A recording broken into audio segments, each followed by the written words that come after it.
Hello there, comic book fans. We're back with another episode of CBFU from the shop. As always, I'm Jared. I'm Isaac, and this is the week of April 22nd. We got a bunch of good books, so let's jump right into it. Isaac, you want to start us out? Sure. We got, this is another of the Convergence miniseries. This is Justice League of America by Fabian Nicieza and art by Chris Cross. And this is probably one of the better Convergence tie-ins that I've read. I haven't read many of them, but this is probably one of the better ones. Fabian Nicieza gets the characters, I think.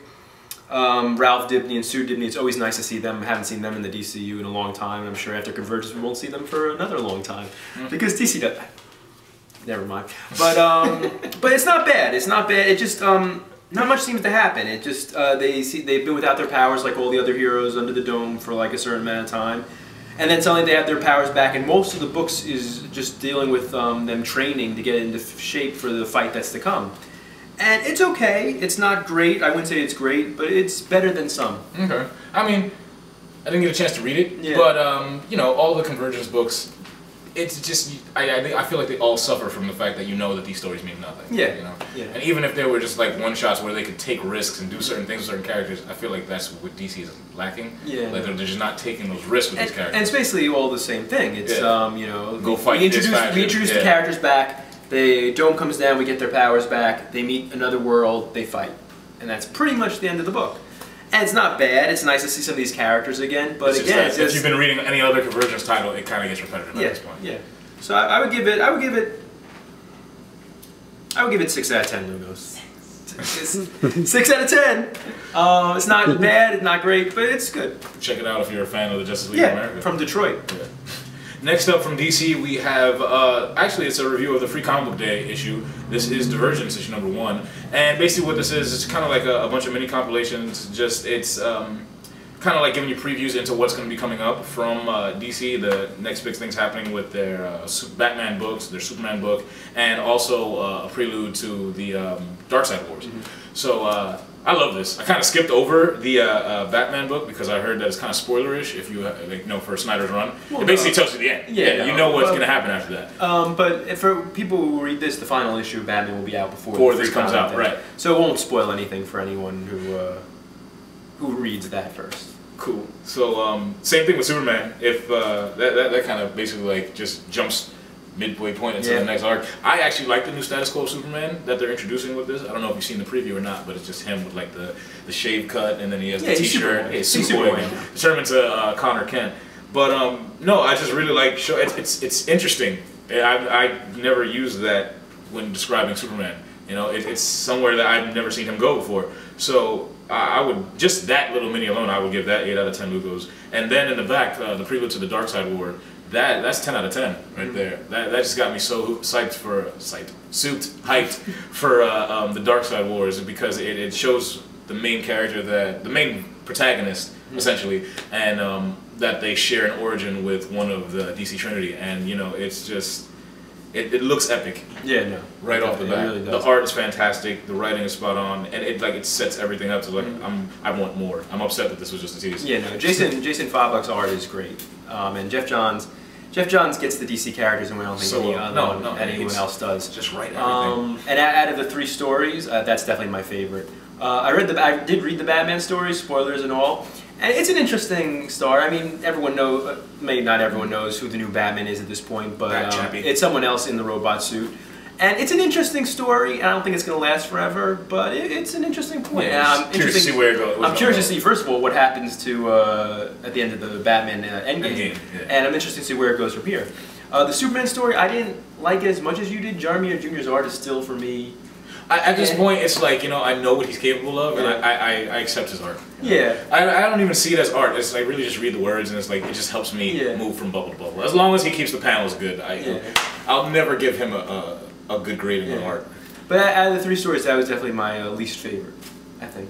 So yeah, all in all, I mean, I guess overall I'd give this a 7 out of 10. It's a free comic book, so come to Manifest Comics during Free Comic Book Day and pick it up. Yeah, it's definitely worth your time, especially the Darkseid War prelude. Really good stuff.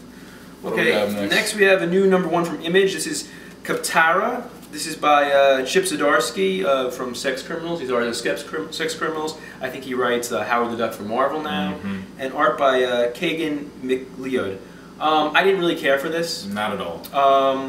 he needs Matt Fraction in order to be, he's trying to be, it's trying to have that sex criminals quirkiness. Yeah, exactly. But I feel like without Matt Fraction like co-writing it, he doesn't nail the dialogue. Like I read like the first couple of pages and I'm just like, oh, these characters are all so annoying. They're all so aggravating. It's not sex criminals. The art by Kagan McLeod isn't that bad. No, it's pretty good. And with like a different writer, it might be better. It kind of reminds me of what's his name? Who's the artist from Wake? What's his name? Sean Murphy. Sean Murphy. There we go. It's kind of Sean Murphy, except a little bit more exaggerated. Very bright colored. It's a beautiful looking book, to be honest. Yeah. It's just reading it's not fun. Yeah, no, and I agree with you. All the characters are very, very annoying. And it's basically about these people out in space. They're heading to Mars, I think, and they crash land on this. They go through this like wormhole and they crash land on this planet. Yeah, you get that in the first couple of pages. It sets up nicely. It's just again, I guess it's like one of those books that if you catch it and you are interested in what the story that they're trying to tell, you kind of look past the characters. But you know, initially, it's like the characters are just very obnoxious. Yeah. They're very annoying, very obnoxious, not incredibly likable, and it doesn't have like that hook that drags you in like some certain other image recent like number ones have had. I would give it probably about 5 out of 10 Lugos. That's exactly what I was thinking. Yeah, for the art mostly. Yeah. And last but not least, we have one Marvel book this week, and this is All New X-Men, issue number 40. We finally reach Bendis' Utopians story arc. He's been teasing this from the beginning of his X-Men run, saying that he was going to touch base again with Utopia since AVX, and apparently that there would be a faction of people, whether they be mutant or not, that were living on the island. And, you know, it's for him teasing this for so long, we get the book, and there's so much fallout from Black Vortex and so much catching up to do, and of course Cyclops' solo series just ended, so he's back on the team now, and it's just that, it's really kind of like everybody catching up with each other type of book, so you don't really get that much of a touch on the Utopian story arc. Like it doesn't launch into it right away, it's really in the last couple of pages that deals with it. Yeah, it's only about 4 pages that really deals with the Utopians. I mean, it was good. Mohammed Assar, his art is great as usual. It's just like, you know, it's just a bunch of teen drama, really. That's what this book boils down to. I don't know. And then of course there's that huge internet cracking change that Bendis has made to one of the original 5 X-Men. That's in here as well. I mean, love it or hate it, it exists now, so I personally don't care for it, and it has nothing to do with, you know, why. It's just, I just feel like why make that change? Yeah, no, I mean the story's out there now. One of the original X-Men turns out to be gay. Yeah.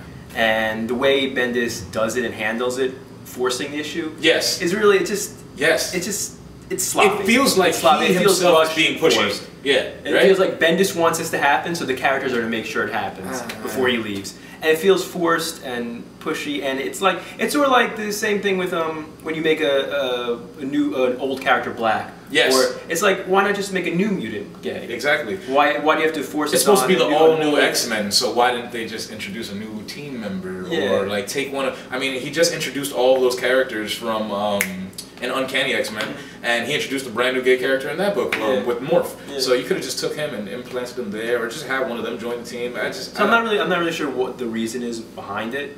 And also, there's more relationships. There's more relationship stuff in this issue of X-Men than there Surprisingly, the one relationship that you want to get, you don't get. Like any type of catch-up between Jean Grey and Scott Summers. So, but yeah, it is what it is. I'd give it a 6 out of 10.